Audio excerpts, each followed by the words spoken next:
Olá, eu sou a Geise e este é o podcast Mães pela Graça. Eu acredito que o Evangelho de Cristo impacta todas as áreas da nossa vida, inclusive cada detalhe da maternidade. É sobre isso que eu falo aqui. Que este podcast possa encorajar, confrontar e confortar você na sua jornada.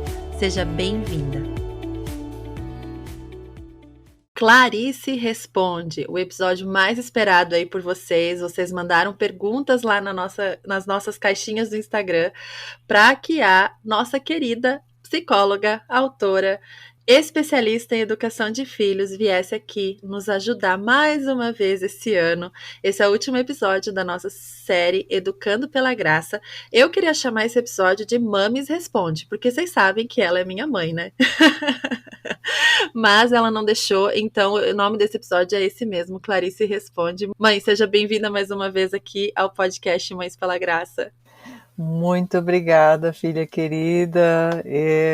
Podemos brincar aí, né? E para você, Mames Responde mesmo, tá tudo bem. Mas estou muito feliz de novo de estar aqui e tentar responder algumas perguntas dentro daquilo que é possível. É isso mesmo, né?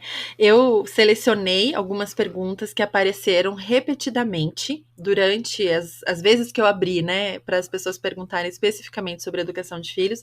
Fui anotando, fui reservando as questões aí que as mamães têm e tiveram algumas outras perguntas que já foram respondidas ao longo aí da série Educando pela Graça. A pergunta campeã é sobre a disciplina, o uso da vara. Então, eu só tô mencionando isso aqui porque essa foi a pergunta que mais apareceu de novo nas caixinhas. Aparece toda semana lá no Instagram essa pergunta.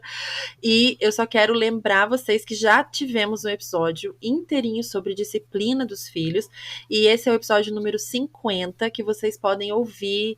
Reservem um tempinho, chama o maridão lá para ouvir junto, que vai ser um episódio que com certeza vai esclarecer bastante essa questão aí para vocês. Então, hoje a gente não vai falar de disciplina, a gente vai falar sobre outras questões específicas. E a primeira, que aparece muito e que eu vivencio muito, é a questão das birras, mãe. As crianças pequenas fazem birra, fato. Se o seu filho ainda não fez, essa palavra é justamente ainda, ele vai fazer em algum momento, porque existe a criança que já fez e a criança que ainda não fez birra, né? Uma criança que nunca vai fazer birra a vida inteira não existe.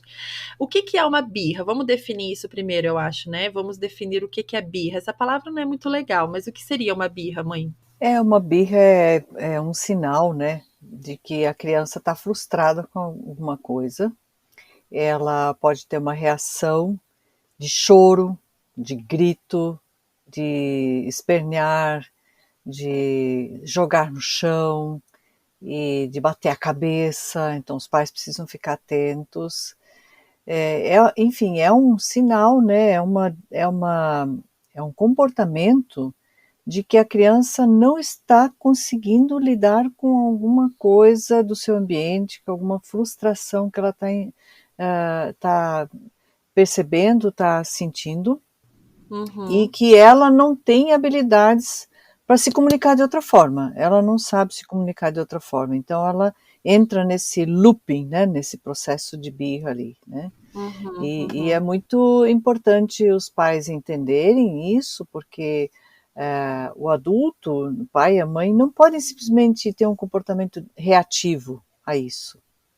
Como se sentissem confrontados, como se sentissem desvalidados como pais, como na sua autoridade. Se os pais entenderem que birra é apenas isso, nós vamos ter um problema. Nós vamos ter um problema porque a criança não será ajudada e os pais poderão perder a calma e a paciência e evoluir para disciplinas não favoráveis para a criança. E pode gerar um clima emocional péssimo para a vida familiar. Sim, sim. E vamos ser bem sinceras. É bem desafiador lidar com esses momentos, né? Quando a criança assim já está com uma explosão emocional bem forte, bem descompensada, que do olhar do adulto não faz sentido nenhum porque a criança sim, simplesmente o sorvete derreteu, né? é, São sim. coisas assim que para nós adultos não fazem sentido. Então, assim, algo que eu acho muito importante, que eu tenho aprendido e lido com birras, viu, minhas irmãs? Não é algo que eu já resolvi na minha vida, né? Eu tenho um de 4, um de 2 e uma de 7 meses. Então, o de 4 parou, agora o de 2 começou, daqui a pouco o de 2 para e a de 7 meses começa. Faz parte do desenvolvimento, né? Do cérebro da criança e tudo mais, de aprender a se comunicar, né? E claro, o nosso papel é ensinar eles a se comunicarem também, né? Agora, sim, quando a gente já tá ali, mãe, é isso que eu acho que as pessoas querem saber e que eu acho que vai ajudar mais aí as nossas ouvintes. Claro, a gente vai evitar birras, né? Ver que o sorvete já tá começando a derreter, melhor dar uma ajudadinha ali, né? Antes que a criança tenha um momento. Criança com sono faz muita, né? Tem mais explosões, criança com fome, então assim, ter uma rotina adequada, tudo isso é legal para evitar essas birras. Mas tá, a birra aconteceu, já tá ali, a criança tá gritando, tá no chão. Como a gente reage ali, na hora do vamos ver? Bom, não adianta palestrar para a criança, nessa Boa. hora, fazer uma palestra, né, de que ela não deveria, que isso ali é errado, que isso é desproporcional. Você não vai resolver absolutamente nada, porque ela não tem a mínima capacidade de absorver qualquer palavra. Então, não adianta nesse momento intervir com grandes explicações. Nesse primeiro momento é acolher, deixar passar a birra. Obviamente que deve promover segurança para a criança.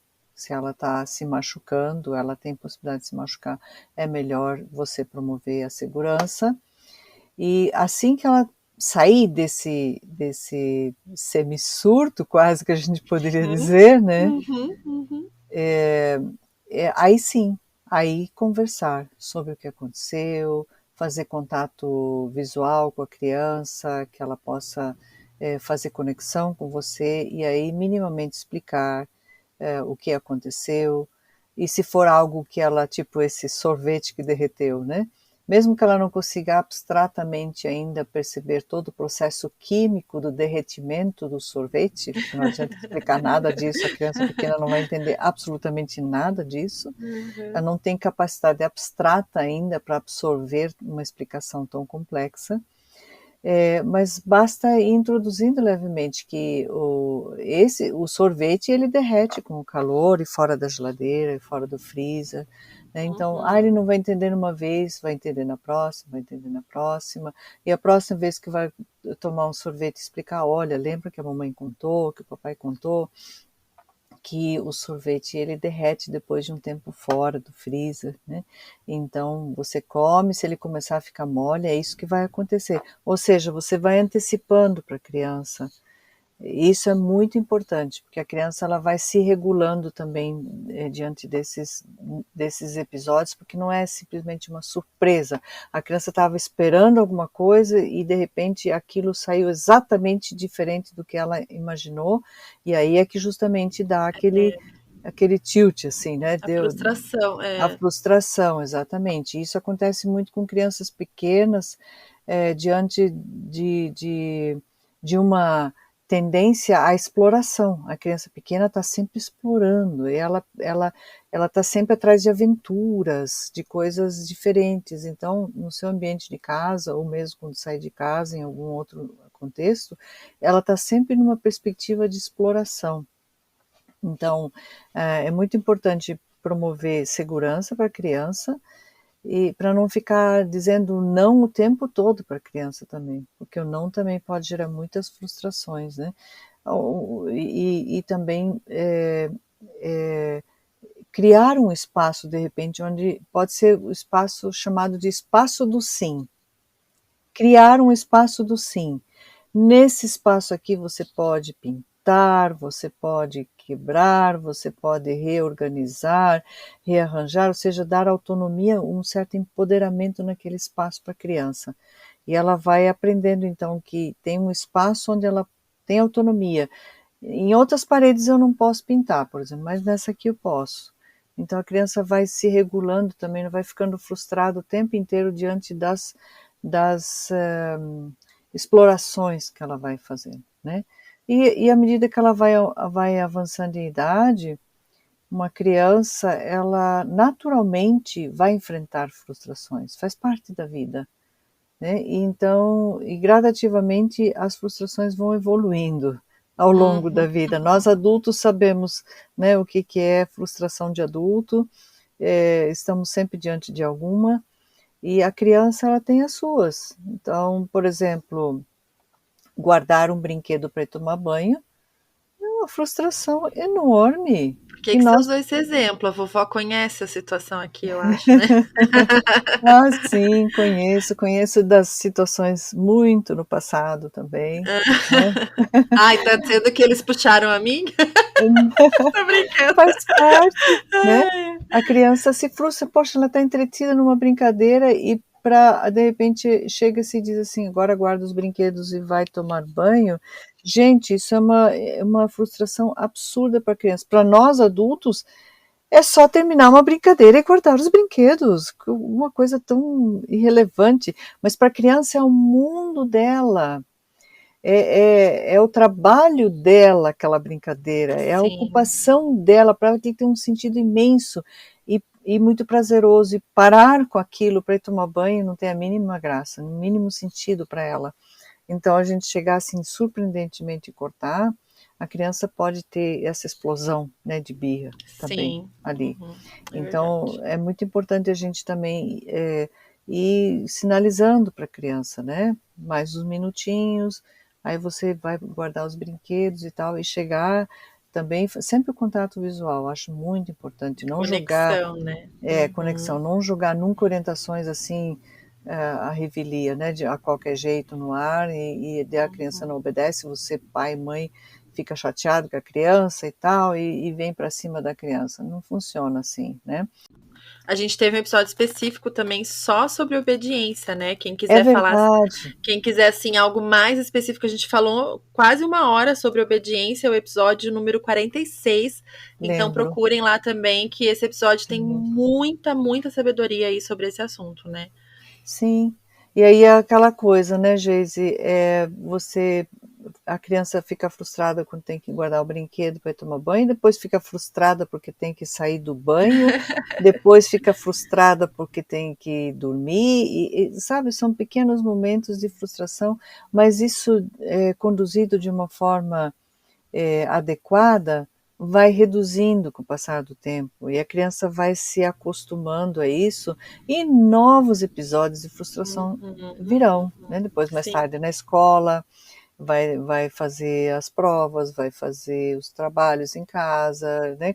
A gente vai evoluindo e a gente está diante de desafios na vida e faz parte da vida. Isso não é necessariamente ruim, mas a criança muito pequena, ela não tem habilidade para lidar com isso ainda. E ela precisa aprender, ela precisa de uma intervenção, uma ajuda para ela aprender a lidar com situações, porque as emoções ainda não estão numa maturidade para dizer assim: "Ah, tá bom, eu estou Uhum, frustrada, mas está tudo bem". Não, né. é verdade. Uhum. E vamos combinar, mamães, que a gente se incomoda muito mais com a birra quando ela é em público, né? E Ah, quando sim, ela não é só em casa, né? Claro, a gente se irrita também com as birras em casa, mas eu queria só convidar, assim, a vocês ouvintes a sempre analisarem o que está acontecendo também no nosso coração. Que se nós estamos querendo ensinar nossos filhos a lidar com frustrações, como que nós lidamos com a nossa frustração na hora da birra da criança, né? Porque é perfeito. uma frustração para nós também, né? Poxa, era só tipo, meu, é só um sorvete derretendo, aí a criança se joga no chão no shopping, que vergonha, né? Então, assim, quantas coisas estão acontecendo aqui no meu coração de mãe nesse momento da birra, né? Por isso que é sempre importante a gente também voltar os nossos olhos para as coisas que importam de verdade, para as coisas que são eternas, para o coração dos nossos filhos e não para o que os outros estão pensando de nós naquele momento, né? Esses dias eu compartilhei um videozinho lá no Instagram falando de um momento que eu passei muita vergonha com uma birra de um dos meus filhos quando a gente precisou ir embora de uma loja.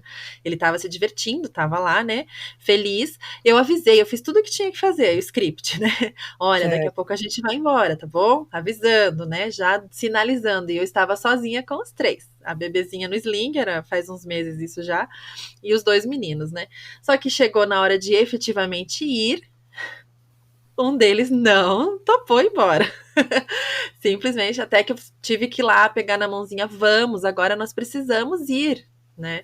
E daí nesse momento que ele, né, viu que eu peguei na mãozinha dele, pronto, né? Aí se jogou no chão, começou a gritar, e eu mal conseguia pegar ele no colo, que eu tava com a bebezinha no sling, sabe? Então assim, foi e todo mundo na loja olhando, todo mundo olhando, porque foi assim bem alto o grito. E daí depois passou e eu, né, assim, consegui levar todo mundo pro carro, aquela coisa, enfia todo mundo no carro, põe Imagina. cinto e bora pra casa. E daí depois, quando eu encontrei o Antônio, meu marido, a primeira coisa que eu falei pra ele foi que eu nunca tinha passado tanta vergonha na minha vida, né? E o Espírito Santo falou comigo no meu coração, me lembrando de um texto que tá lá em Romanos 3, que fala que nós somos justificados pela graça e não por obras, né? E que diante de Deus, a nossa justificação não vem pelo comportamento dos nossos filhos, pela opinião que a mulher da loja que olhou feio para mim tem, né? Ou pela obediência dele, tipo assim, ah, você é uma boa mãe porque o seu filho não faz birra. Não é isso, né? Nós somos justificadas pela graça. Isso que significa ser mãe pela graça. É entender que não é a birra do meu filho que me define como mãe, que aquilo não é algo que está acontecendo comigo, né? Então, assim, Uhum. isso me ajuda demais, sabe, minhas irmãs? Quando acontece aquela birra, assim, a primeira coisa que eu tento lembrar é disso. Isso não é algo que está acontecendo comigo, isso não é um ataque a mim, e isso não me define como uma má mãe, né? Eu tô diante de uma Isso. situação desafiadora, mas eu preciso encontrar aqui o fruto do espírito, né? Pedir para o Senhor me encher do fruto dele, respirar fundo, para poder ajudar essa criança que ainda não aprendeu a lidar com a frustração Isso. dela, né? Isso. Então, isso me ajuda muito, assim, na prática ali, do momento do calor, sabe? E também isso difere muito de criança para criança, né? Tem algumas crianças que vão fazer mais birra, outras vão fazer menos birras. Tem a ver também com a sua personalidade e a forma como a criança responde ao ambiente. Também tem algo dela aí que está nessa hora se manifestando. Então, às vezes, alguns pais que têm crianças com uma personalidade mais tranquila, mais calma, podem pensar que os seus filhos nunca vão fazer um certo tipo de birra, porque eles são os bambambãs como pais, né? E nem Eu rio, sempre é gente, isso. porque quem nunca, né? Nem sempre é assim, não, né? E sempre lembrar, Sim. nessas horas mais extremas, que aqueles olhares mais julgadores geralmente vêm de pessoas que não têm filhos, Ou que faz muito tempo que passaram por ou que isso. faz muito tempo, ou que são extremamente autoritárias, que calam a boca da criança a tapa. Então, calar uma criança a tapa pode funcionar rápido, mas deixa marcas profundas, É verdade. profundas na alma, né? Uhum, Então, uhum. jamais ir por esse lado, né, do descontrole. Porque às vezes alguém diz assim: meu filho nunca vai fazer isso, né? Mas como que ela faz ele nunca fazer, daí, né? É, pode ser questionado, né? Aí o conselho tutelar não pode ficar sabendo, no caso, né? É É complicado, é complicado. Mas já complicado. que você falou em tapa, em bater, outra pergunta que surge são quando as crianças começam a bater, quando as crianças começam a morder. E isso é um mito achar que criança aprende a bater quando vê outro batendo, porque é uma reação natural do ser humano, né? Aquela mãozinha. Às vezes a criança tá, assim, mal e mal aprendeu a segurar brinquedo, ela já vem com a mãozinha, meio que uma reação humana, né? De ir lá dar o tapa, ou de morder. Isso acontece muito em creche. Eu já vi muitas situações, ouvintes que falam também: poxa, meu filho mordeu a coleguinha na creche, como que eu falo, né? E geralmente, assim, essa pergunta é mais sobre as crianças pequenininhas também, de novo, sabe? De 2 anos por ali, né? Como que a mãe pode ajudar nessa situação? Sim, esse comportamento, ele vai muito, é muito comum até os 2 anos, ele tá evidente, né? Então, porque isso se relaciona com um vocabulário insuficiente que a criança ainda tem para Uhum. explicar por que ela está irritada, ou talvez com ciúme, e ela acaba indo por um caminho mais curto, que é a agressão. E a criança ainda nessa fase é um tanto quanto impulsiva também, e isso se justifica por meio disso. Então, às vezes, ao ela morder, né, um outro amigo, como você falou em creche, coisa assim, a criança, na verdade, não tem a intenção de agredir, mas mais de chamar atenção de alguém, né? Ou para conseguir algo muito rápido. A criança vai muito por esse caminho, pode ir, né? Então, é importante saber que fazem parte, né, essa fase das mordidas, dos tapinhas, fazem parte até de uma fase do desenvolvimento, mas mesmo assim não devem ser ignorados pelos Uhum. pais, nem Uhum. aceitos pelos pais, né? Sim. Porque quando a criança morde uma outra pessoa, é muito importante que tenha a mediação de um adulto e para fazer com que ela reflita sobre o que ela fez e também para que ela consiga aprender maneiras de conseguir o que ela deseja de outras formas, que não seja por meio da agressão, né. Então é muito importante, ajudar a criança, ao invés de morder, agredir, de falar, por exemplo, ajudar ela a falar, porque o impacto da linguagem, o desenvolvimento da linguagem, age também no desenvolvimento do pensamento e de toda a atitude dela, do comportamento dela. A linguagem tem um poder muito significativo, né? Então isso é muito bom, porque aí os pais podem ajudar a criança, que através da fala ela pode obter o que ela deseja, não precisa morder, ela pode obter através da fala. E ela vai desenvolvendo com isso. Os pais precisam intervir, precisam mediar e ir ensinando a criança a perceber isso, cada vez mais, cada vez mais. Buscar isso em conversas tranquilas, né? Estabelecer combinados com as crianças. Eu sei que quando a criança é muito pequena, ela não vai participar muito dos combinados, mas ela vai internalizando aos poucos. Ela vai internalizando, ela vai aprendendo, ela vai crescendo e vai aprendendo, né? Então, também ajudar as crianças com atividades diversificadas quando elas estão nesse cenário, né, de agressão ali, ajudar elas a terem outras alternativas e jamais pensar em privar a criança de uma socialização só por conta disso. Ah, então eu vou tirar da creche, porque agora eu não vou mais com outras crianças, eu não vou em lugar nenhum mais porque fica mordendo, então privar a criança do processo de socialização por conta desse comportamento tido como um Sim. comportamento agressivo Uhum. não é o indicado, né? Porque ter contato com outras crianças e outros adultos também é justamente indispensável para que aprenda, né? Justamente a desenvolver esses aspectos afetivos, relacionais. Se ele estiver sempre sozinho, ele não vai aprender nada disso, ok? Ele Uhum. não vai mais Uhum. morder ninguém, nenhum amiguinho, porque não tem mais nenhum amiguinho para morder, né? Então ele não está Uhum. aprendendo nada, na verdade, né? Uhum. Então isso é muito importante. Mas também, sabe, Jayce, às vezes pode ser que é, esse comportamento de morder pode sinalizar algum problema de ordem emocional. Então tem que ficar Uhum. atento também. E se isso se repetir, for frequente, muito frequente, pode ser que a criança esteja ansiosa, pode estar talvez sentindo uma rejeição. Eu estou colocando tudo aqui no pode. Não Uhum. significa que é Uhum. tudo assim, né? Sim. Pode. Então, ou a criança pode estar insatisfeita e às vezes é sim importante conversar, né, com a escola, ver como é que acontece, a situação que aconteceu, o que que envolve aquele contexto onde isso ocorreu, né, e às vezes também, dependendo da situação, sinaliza-se a importância de buscar por alguma ajuda profissional. Sim. Uhum.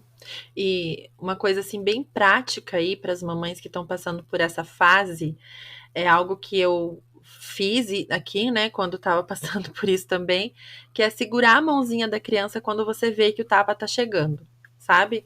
Mas assim, não com força, nada, só impedir aquele tapa. Quando a criança vem bater na gente, às vezes acontece também, né, da criança se frustrar Sim. com a mãe e querer dar um tapa na mãe.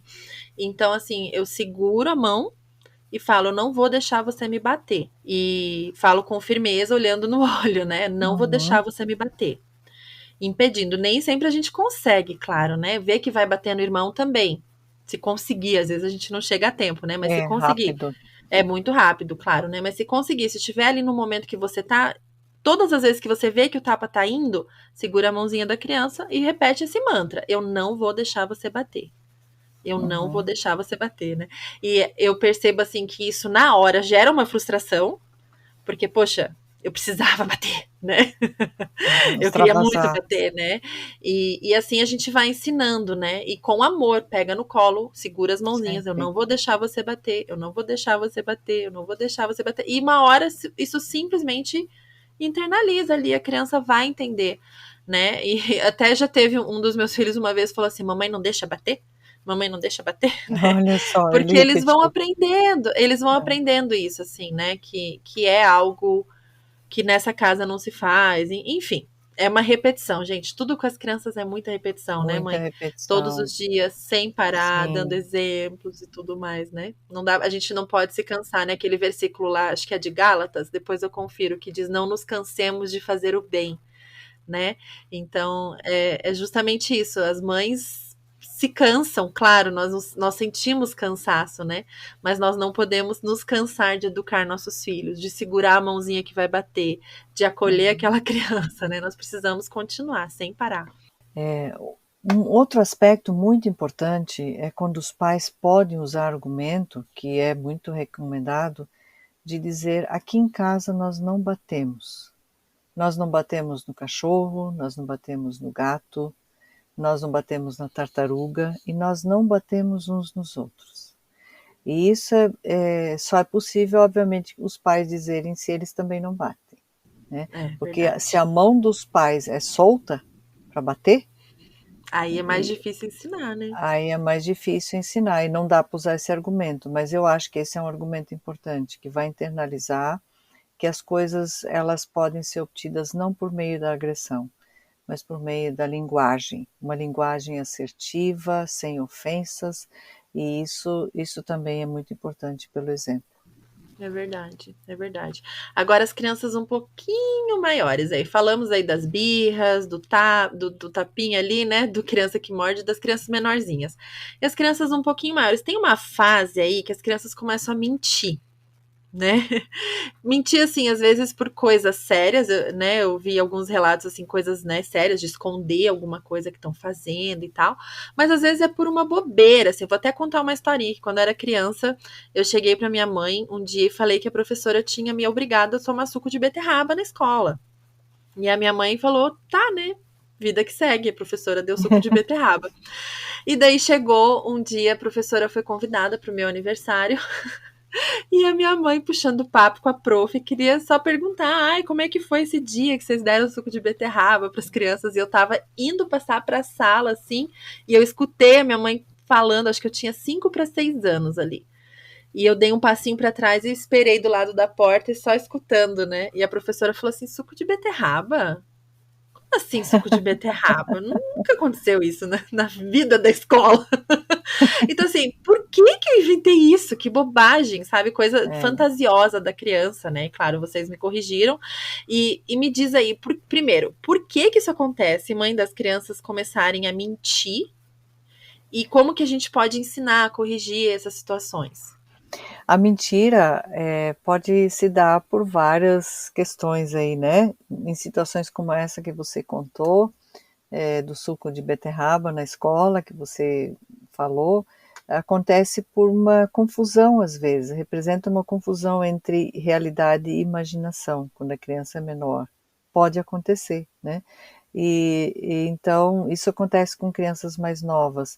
Elas estão sempre fantasiando. E elas vão fantasiando, vão imaginando coisas, é tudo meio na brincadeira, tudo meio no lúdico, né? E alguns pais não conseguem entender a diferença entre mentira e fantasia. Então é importante a gente saber a diferença. a criança ela conta uma situação fictícia porque ela está fantasiando, não necessariamente escondendo alguma coisa ou mentindo ou alterando a realidade. Faz parte dessa fase do desenvolvimento, né? Ou às vezes porque é uma resposta que elas dão a alguma coisa que elas não conseguem compreender, não entendem, ou dão uma interpretação qualquer sobre alguma coisa que elas ouvem. E é meio fantasioso e tal, mas ninguém te contou isso desse jeito, mas é a interpretação que a criança deu, então ela, Sim, ela fantasiou em sim. cima do que ela ouviu, né? Então não é realmente uma mentira, né? É apenas uma representação um pouco dessa confusão entre essa fantasia e a realidade, imaginação, e está tudo certo, a criança faz Uhum, isso e a gente pode brincar com isso, a gente pode rir com isso, sem necessariamente ser um problema de ordem disciplinar, de correções uhum, graves ou coisa assim, né? Mas uhum, também a mentira pode vir, a mentira, né, propriamente dita, pode ter outras razões, né? É, Às vezes porque a criança não quer desapontar alguém que ela gosta, alguém que ela é muito uhum, querida, então ela esconde uma coisa, ou às vezes para ganhar alguma coisa que elas querem, né, uhum. muito, ou às vezes para fugir da responsabilidade, também pode ser uma mentirinha aí, né?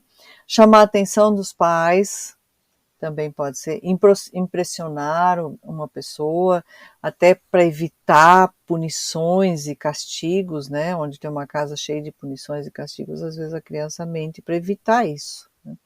E assim ela pode mentir para se proteger ou às vezes para ajudar alguém, ou uma outra pessoa, alguma coisa assim. Então, e outras razões ainda diversas que podem estar por trás de um comportamento de mentira, né? E é importante observar, então, né, um certo cuidado. Se as mentiras contadas pelas crianças têm alguma intenção ou não, né? Qual a intenção que está por aí ou não tem nenhuma intenção, né? E depois é muito importante compreender os motivos que levaram a criança a mentir. Tentar entender isso, não simplesmente chegar já de cima para baixo, rompendo em uma fala agressiva, coisa assim, né?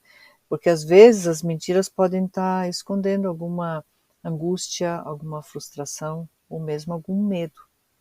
Então é importante entender isso também, né?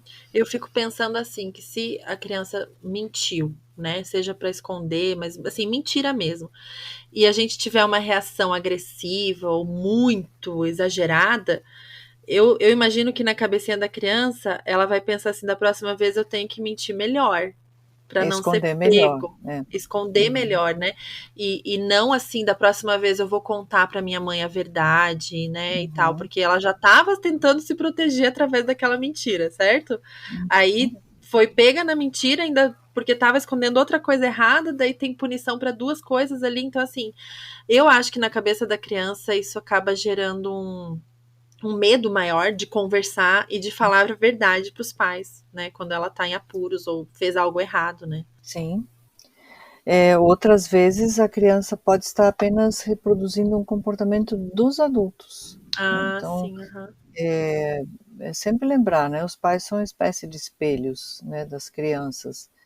E pais e mães são um exemplo maior, né? Então, os adultos têm um papel indispensável para demonstrar a importância da honestidade para as crianças. Então, é muito importante deixar claro que as mentiras não são uma saída aceitável, né? E que não Uhum, devem ser usadas com recursos para se livrar de alguma situação. As crianças sim. devem aprender dos pais, tanto pela fala dos pais, orientações, e também pelo exemplo, né? Pelo Uhum, comportamento. E sim. isso é muito importante. E também criar uma relação de confiança com as crianças.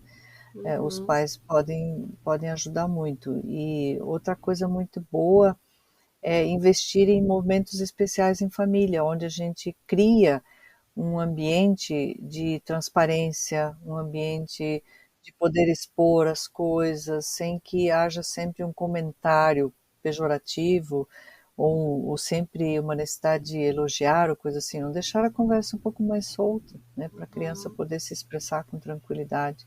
Não precisar Uhum. ter medo de esconder nenhuma ideia, nenhum pensamento, nenhum comportamento, nenhum sentimento também, que ela Sim. possa ser Uhum. livre, né, isso é muito bom. Bom, falamos do exemplo, né, manter a calma sempre é muito importante, né, muito importante manter a calma, se percebe que a criança mentiu, ela pode estar insegura, então tem alguma dificuldade para assumir a mentira, é importante os pais manter a calma. E se não conseguir manter a calma, é importante se afastar um pouco da situação e Uhum. resolver isso quando estiver mais tranquilo. Uhum. Isso é Uhum. muito importante. Tenho um dos meus filhos que agora quando ele é pego nessas mentirinhas assim, né, dessa idade, ele fala: "Ah, não, mãe, eu se enganei". Eu se enganei, eu se enganei. E daí a gente, claro, sempre fala, mas quando você se enganar e falar uma coisa que não era bem aquilo, você tem que retratar, né? Tem que voltar. Eu não uso a palavra retratar, tá, gente? Eu falo outra coisa. Mas eu falo assim, tipo, você tem que voltar e conversar com a pessoa e falar assim, ó, aquela hora eu falei uma coisa, mas na verdade era outra, né? Assim, sempre encontrar um caminho de volta, porque Sim. a mentira, gente, ela é pecado, assim como tantas outras coisas, né, que nós fazemos e nossos filhos fazem. E como que a gente trata pecado? A gente trata pecado com a luz, com o evangelho, com Jesus, né? A gente não trata o pecado com punições, né? A gente trata o pecado com a palavra de Deus, mostrando para os nossos filhos como que é a verdade, como que é o comportamento certo, né? Então, assim, instruam os seus filhos também com a palavra. Falem para os seus filhos que sim, que não é não, isso está na Bíblia, né? E nós que instruímos nossos filhos no caminho, se a gente percebe que tá entrando essa fase aí de mentira, também vamos trazer isso para o devocional com as crianças, vamos procurar livros cristãos que falam sobre isso, vamos, né, trazer essas conversas, não só mentiu e daí eu vou falar sobre isso. Se a criança já está entrando nessa fase, vamos aproveitar outros momentos para falar sobre isso, né, para mostrar, olha, vamos contar aquela historinha do menininho que gritava que tava vindo Uhum. lobo e nunca era o lobo, e daí quando era o lobo de verdade ninguém acreditou porque ele mentia e tal. Não precisa contar essa história só no dia que o menino contou uma Exato, mentira, mas muito conta essa bom. história, você já tá percebendo, né, que tá vindo aí uma fasezinha de contar mentira, e assim a gente vai pastoreando, ministrando o coraçãozinho dos nossos filhos, né? Isso a gente já falou em outros episódios, né, mãe? A gente não pode ser só reativa, né? Se a Não, criança de preferência não. fez algo errado, daí eu vou tratar aquela questão. Não, se eu já tô percebendo que essa fase está começando, eu vou Uhum. trabalhar aquele tema aqui na minha casa. Né? Se eu Muito bom. percebo que isso é um problema que está surgindo ali no coraçãozinho do meu filho, né? Que essa fase está sendo um pouco mais longa do que o normal, ou que isso não é mais só fantasia, mas que está começando ali um estilo, né? De sempre inventar uma coisinha, sempre, né? Tentar se safar contando uma historinha. Vamos pastorear esse coração, vamos conversar sobre isso, né? E não Uhum. só agir reativamente na punição, né? E tal. Eu acho isso tão importante para a criança entender que ali ela pode conversar, como você falou, né? Ter esse diálogo aberto, essa comunicação, isso ajuda bastante, né? Sim, porque isso vai criando oportunidades para explicar para a criança que não falar a verdade pode ter consequências ruins para ela mesma, né? Uhum, uhum. Porque ela vai perder a confiança, as pessoas não confiam mais nela, isso pode afetar o relacionamento dela com as pessoas, né? E também que ela pode magoar outras pessoas com isso. Então, são as consequências da mentira, né? Então, vai ensinando isso para a criança e, como você falou antes, repetir, repetir histórias, vai contando e vai falando e vai internalizando. A criança vai crescendo, isso vai virando um repertório psíquico dela, de ter um valor dentro dela que preza sempre por uma conduta da verdade, né, Sim, uma é postura verdade. da verdade. E mães cristãs, não falem. Ah, você mentiu? Você sabe que o diabo é o pai da mentira? Esse tipo de coisa é um rótulo bobo que a criança vai ouvir e falar assim: nossa, eu menti, o diabo é o pai da mentira, então eu tenho alguma coisa com o diabo? Não, não tem Ele é meu nada com. pai, então? Não é nada disso. Mentira é pecado, sim, mas a gente pode usar outra linguagem para corrigir, né? A gente vai falar: olha, Uhum. você é filho de Deus, você tem Jesus no seu coração. Você lembra que Jesus é o caminho, a verdade e a vida? olha só, isso é o que está no seu coração, você tem verdade no seu coração, você conhece a Jesus, você... Então, né, assim, plantar sempre do lado positivo das coisas no coração dos nossos filhos, né? Para Uhum. eles sempre entenderem quem eles são em Deus, né? E, mãe, para terminar, agora vamos para outra fase, tá? E essa eu sei que eu vou precisar de um episódio exclusivo no próximo ano, mas vamos falar um pouquinho, assim, brevemente, sobre a adolescência, né? Muitas mamães, assim, é uma fase muito distante ainda para mim, mas todo mundo fala que é uma fase complicada, que é uma fase desafiadora. Então, assim, primeiro eu queria que você explicasse para nós o que que acontece com o ser humano quando ele chega na adolescência. Há muitas mudanças, muitas mudanças. É uma das fases de grandiosas mudanças. Imagina um ser humano se transformar de uma criança para um ser adulto. O que que não acontece nesse meio tempo, né? Entre a infância e entre a fase adulta é a tal da adolescência. E é um período relativamente grande, Uhum, que dividido em 3 fases. Então, nesse período tem as mudanças corporais que estão ligadas especialmente à puberdade, que é um período da primeira fase da adolescência, que está concomitantemente à adolescência acontecendo, que a adolescência é um fenômeno psicossocial em que a criança vai se transformando e vai se percebendo diferente do que quando era criança dentro da sociedade. E essas mudanças corporais podem gerar conflitos internos, porque não se reconhece mais no corpo da infância e não se reconhece ainda no corpo do adulto. E está quem eu sou, afinal de contas, o que, que é isso sim. que está acontecendo no meu corpo, né? E uma das mudanças também, que é algo da parte neuroquímica, é uma acentuada evolução no pensamento abstrato. E isso significa que o adolescente ele tem uma capacidade diferente de enxergar o mundo do que a criança. Ele já consegue ter novas leituras e percebe especialmente que os pais não são heróis coisa nenhuma, e que eles se decepcionam com os pais nessa fase. Uhum, Literalmente se decepcionam com os pais, porque descobrem que os pais, eles em algum momento logo à frente vão fazer retirada de campo, e eu vou ter que assumir a minha vida sozinho, e isso pode gerar muita angústia. Aí chega na fase intermediária, precisa escolher um curso ou uma profissão que quer seguir, e ainda são muito imaturos para isso, e pode gerar angústia, mas ao mesmo tempo é uma idade de ouro também, porque podem fazer escolhas maravilhosas, podem se encontrar pelo meio do caminho e quando chegar na fase final da adolescência, eles poderem colocar os 2 pés, né, no mundo adulto e se autogerenciarem, terem a capacidade de se autogerenciarem, tanto em suas escolhas afetivas, seu posicionamento afetivo, como também na parte financeira, e possam dar conta dessa parte e liberarem os seus pais da função materna e paterna, e olharem para os seus pais como seus pais, para todo sempre, mas numa ótica diferente do que até aqui.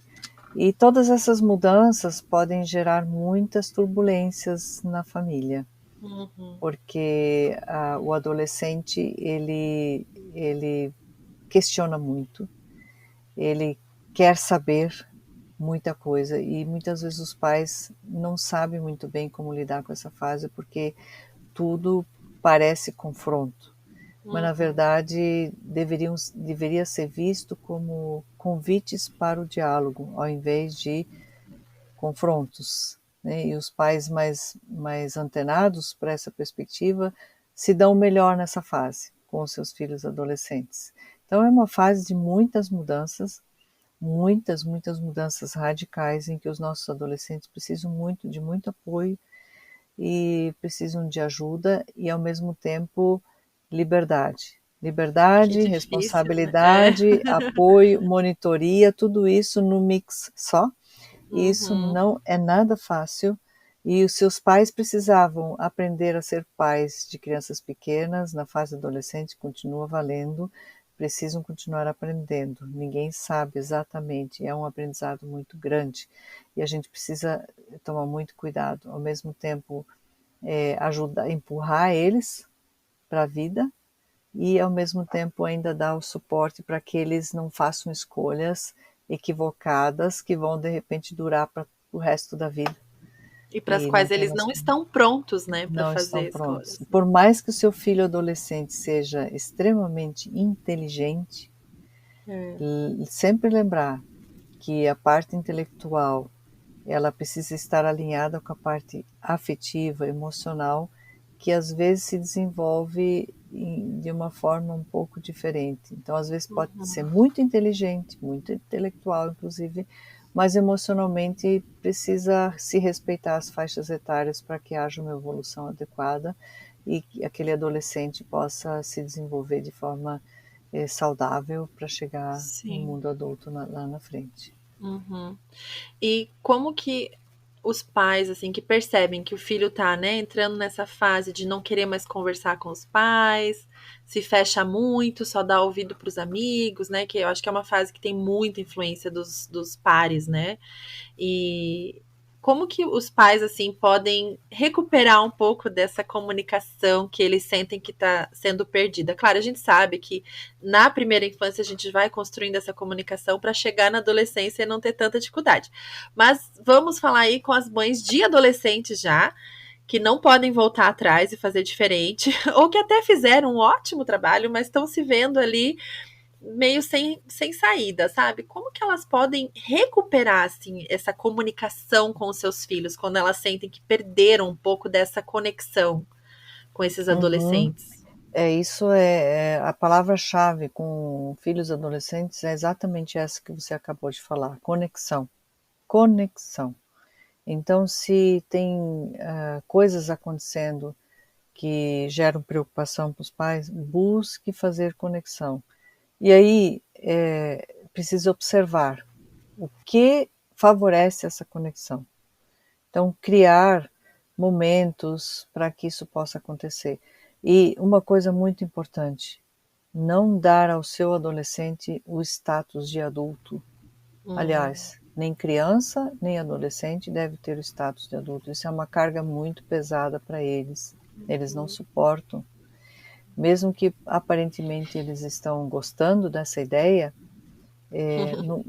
na, na realidade é uma carga, um peso, muita responsabilidade. Eles ainda precisam de pais, precisam de mãe, precisam de pai que os tire de atitudes passivas, né? aham. Então, deixar um adolescente largado no quarto com a rede social, ou seja lá o que for, é, na verdade, entregar os filhos às traças, né? É abandonar o seu filho. Então, você não só abandona o seu filho na rua, mas abandona ele dentro de casa. E Então, num território muito perigoso que é a muito internet, perigoso, né? muito perigoso, muito perigoso. Deixar o seu filho a revelia assim na internet, sem monitoria, sem restrição de tempo nas telas ou coisa assim, é o mesmo que largar o seu filho na rua no meio de bandidos. E Nossa, é você, verdade. você cruzar os braços e ficar de boa, não, não dá. É muito perigoso, porque o seu filho Só não por tem estar, às maturidade. vezes, os pais têm medo de cara feia, né? De tipo assim, ah, se eu tirar o Ah, não celular, se eu pode. limitar. E é o papel dos pais, assim. A gente, eu imagino assim, né? Eu não tô falando de experiência, mas do que eu já observei, eu já trabalhei com adolescentes por muitos anos como professora, né? E eu Sim, sei que os pais querem ter uma relação amigável, de amizade com os sim, filhos, eu sei disso, mas muitas vezes se nessa fase é bem isso, né? O adolescente ganha um lugar de adulto como se fosse já amigo dos pais, assim, né? Ou é, para os pais não ganharem aquela cara feia, né? Porque adolescente às vezes é bem cruel nos comentários e no jeito que fala com os pais, né? E os pais com receio disso é a mesma coisa. Eu não quero a birra, então eu não vou falar não. né? Lá com 2 aninhos. Aí, eu não quero cara feia dentro de casa, não quero adolescente emburrado, então tá, pode ficar com seu celular lá no quarto à noite, né? Então, isso começa lá nos 2 aninhos e vai pro resto da vida, eu imagino, até virar Claro. adulto, né? Não podemos ter medo de cara feia, né? Não é não. Aqui quem manda, quem paga a internet nessa casa somos nós e tem horário para tudo. Agora não é hora de celular, é hora de sentar no sofá perto da família e ter um papo de família, né? Tem que dar Sim. uma forçadinha nessas coisas também. Não dá para esperar ser natural e lindo e mágico como os filmes Não, de não Natal, né? será. Não será. Precisa ter sim proatividade, precisa ter muito amor pelo seu filho Sim. para não Uhum. abandonar ele nesse lugar, e porque ele vai se conectar com influências externas pela via da internet, né? É inevitável, vai fazer isso e também o seu filho precisa estudar e você precisa monitorar isso. Precisa ter tempo de estudo, precisa ter um método de estudo, então tem que monitorar. Os filhos adolescentes precisam ainda de monitoria. Não é a mesma monitoria de uma criança de 5 anos, não faça a mesma coisa porque aí não vai dar certo. Mas ainda precisa de uma certa monitoria, de cuidado, e os pais precisam estar atentos a isso. E como você falou, a influência dos iguais, né, dos pares nessa fase tem um poder imenso. Então é a hora que eles se decepcionam dos pais e se encantam pelos amigos, né? E aí, de repente, acham que aquele amigo da mesma idade, ao falar sobre a sua opinião, tem mais sabedoria do que os seus pais. Eles acreditam nisso. Já mostra uma imaturidade, né? Já Vou. mostra. E atualmente o que eu tenho percebido também, muitos atendimentos a famílias com pais, com filhos adolescentes, e que lidam com isso de uma forma desafiadora, que os filhos, eles parece que recebem uma influência externa de que os pais são maus, de que os pais querem o mal deles, que os pais são aqueles que não querem o desenvolvimento deles, ou seja, parece que é embutida essa crença de uma forma tão agressiva, que a criança começa a literalmente se voltar contra os pais, Sim, como se fossem os inimigos. como se fossem os inimigos, como se fossem os inimigos, né? E aqueles pais, então, que colocam restrições no uso de telas, então são vistos como os mais Nossa, perversos do mundo, não me né? ama, né? E essa é a conversa entre o grupo de iguais, Sim. né? Uhum. Então, mas os pais não devem ter medo, devem ter proatividade, muito amor e não perder a conexão. E nessa hora é muito importante fechar o olho para a toalha molhada na cama. Que se ele ainda não aprendeu, você vai perder o seu coração por complicar por causa de uma toalha molhada, não perca o coração, perca a É toalha. verdade. Uhum. Perca o colchão, que vai Perca, ficar mas podre não com a toalha. perca, Mas não é perca. verdade. Não perca o coração, perca o colchão. Isso, não quer dizer que a gente não deva continuar ensinando, né, Claro, essas claro. coisas todas, Sim, claro que sim, mas se a relação ficou tão ruim, tão difícil, eh priorize aquilo que conecta no coração do seu exato. filho, Aquilo que a gente sempre fala aqui, né? Foco no eterno. A toalha, o né. colchão, né? Nada disso é eterno. Agora, o É. coração dos nossos filhos é eterno, né? Que a gente consiga ter sabedoria para realmente priorizar essas coisas, né? E cuidar do coraçãozinho deles. Mãe, eu quero te agradecer de todo o meu coração por ter me acompanhado nessa série até aqui. Tem sido realmente uma bênção. Quem não ouviu os outros episódios, esse é o 6º episódio da série Educando pela Graça. Nós fizemos isso por um semestre aqui. Foram 6 meses, um episódio por mês, em que a mãe aqui me ajudou a falar sobre os temas relacionados à educação de filhos, né? E eu quero te agradecer, viu, mãe, de todo o coração por ter se disposto a nos ajudar. Fala um pouquinho do teu livro, mãe, e onde que as pessoas podem encontrar essa joia. Bom, eu também quero agradecer, antes de falar do livro, né, por ter me convidado para estar aqui com você. Para mim foi um privilégio, uma honra, uma alegria imensa trocar, com você tantas conversas, e para mim é uma grata satisfação, um orgulho santo, vamos dizer assim, né? Em ver a mulher maravilhosa que você se tornou, e essa mãe preciosa, essa influenciadora, e esse coração de Deus que é tão apaixonado pelas coisas de Deus. Isso alegra imensamente o meu coração. É pura alegria participar desses episódios todos aí. Muito obrigada por me convidar. Obrigada, mãe. Bom, em relação ao livro, meu livro pode ser encontrado na editora CRV. Se colocar, né, dar um Google lá, como se diz, né? Eu vou deixar o link aqui, gente. Vocês podem achar Ok, facinho. facinho.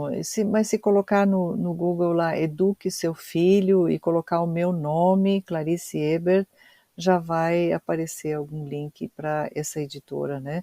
Ou Eduque Seu Filho, editora CRV, também é uma busca que pode ser feita, né? Tem também no meu consultório, no Instituto Filéu, nós sempre temos alguns exemplares lá. Se quiser passar para conhecer o nosso instituto, a nossa secretária pode repassar o livro também para quem quiser ir por esse caminho. Muito bom. E viu, gente, algumas perguntas que vocês mandaram são muito, muito específicas, coisas muito pontuais de família, assim. E para esse tipo de pergunta, gente, vocês precisam de aconselhamento face a face com pessoas que acompanham vocês, terapia, psicólogo, pessoas que podem realmente conhecer a família de vocês e ajudar vocês de forma mais específica, né? Isso é um incômodo, às vezes, que eu tenho com o Instagram, que as pessoas acabam usando isso como um lugar para aconselhamento. Isso não é o lugar certo para isso. Então, assim, vocês aí que mandaram perguntas muito específicas, coisas assim que precisa ter uma longa conversa para entender, vocês procurem um aconselhamento, um acompanhamento terapêutico com uma psicóloga capacitada como a Clarice aí.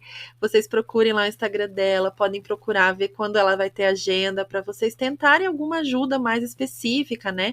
Ou vocês busquem na igreja de vocês também, conversem, né? A gente precisa viver mais com a igreja, em comunidade. Busquem ajuda, né, nos lugares que vocês estão. Porque é muito bom a gente aprender num podcast, aprender no Instagram, ler um artigo e ser edificado, ler os livros. Eu sou super a favor disso. Mas a gente não pode deixar de andar com as pessoas, né? De conversar com as pessoas e buscar ajuda também com pessoas que são capacitadas e que estudaram para ajudar em áreas muito específicas aí do desenvolvimento infantil e da criação de filhos, né? Então, só essa pequena ressalva aqui no final, né, para que vocês busquem ajuda em fontes seguras e não busquem aconselhamento no Instagram. Amém, irmãs? Puxãozinho de orelha aí, cheio de amor para você aí, ouvinte desse podcast. Eu desejo a todas vocês uma semana cheia da capacitação do Espírito Santo para que você possa caminhar educando pela graça. Um abraço. Você sabia que pode nos ajudar? Existem algumas formas de colaborar com Mães pela Graça. A primeira delas é através da oração. Ore para que possamos ser inspiradas pelo Espírito Santo para continuar produzindo conteúdos edificantes para a glória de Deus e para que este conteúdo chegue ao maior número de lares possível. Você também ajuda ao compartilhar a respeito do que ouve aqui com suas amigas. Envie os episódios para aquela amiga especial e ajude a espalhar a mensagem de graça para outras famílias. Além disso, você pode ser voluntária no MPG e auxiliar com seus dons e talentos caso sinta-se chamada para esta área. Vá na descrição do episódio e clique em Quero Colaborar. Você será levado a um formulário onde encontrará tudo detalhado. Outra forma que você pode contribuir é se tornando uma mantenedora. Todos os conteúdos produzidos aqui são disponibilizados gratuitamente e assim queremos continuar. Para isso, precisamos da sua ajuda. Vá em nosso site e clica em Contribua para saber mais. O link também está na descrição do episódio. Muito obrigada desde já pelo seu interesse em contribuir para o avanço do reino de Deus através de mães que vivem pela graça.